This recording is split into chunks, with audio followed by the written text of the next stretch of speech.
রং, সুর আর আনন্দের এক অপূর্ব মহোৎসবে মেতে উঠেছে জার্মানির রাজধানী বার্লিন।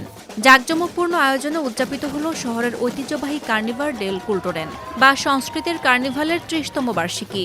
ইউরোপের অন্যতম বৃহৎ এই মাল্টি কালচারাল স্ট্রিট ফেস্টিভ্যালে অংশ নিতে বিশ্বজুড়ে আসা হাজার হাজার মানুষের উপস্থিতিতে মুখরিত হয়ে ওঠে বার্লিনের রাজপথ। ১৯৯০-এর দশকের মাঝামাঝি সময়ে জার্মান পুনরেকীত্রকরণের পর বর্ণবাদ এবং বিদেশি সহিংসতার বিরুদ্ধে সংস্কৃতি দিয়ে এক প্রতীকী প্রতিবাদ হিসেবে এই কার্নিভালের সূচনা হয়েছিল। দেখতে দেখতে সম্প্রীতির এই আয়োজন এবার ৩০ বছরে পা রাখল। নির্মাণ কাজের কারণে এবার ঐতিহ্যবাহী ক্রুজেবার্গ রুট পরিবর্তন করে ফ্রাঙ্কফুটার অ্যালি থেকে শোভাযাত্রা শুরু হয়।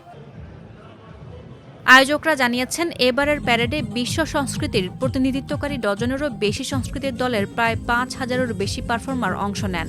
বর্ণবাদের দেয়াল ভেঙে বৈচিত্র্য ও শান্তিপূর্ণ সহাবস্থানের বার্তা ছড়িয়ে দেওয়াই যেন এই উৎসবের মূল শক্তি।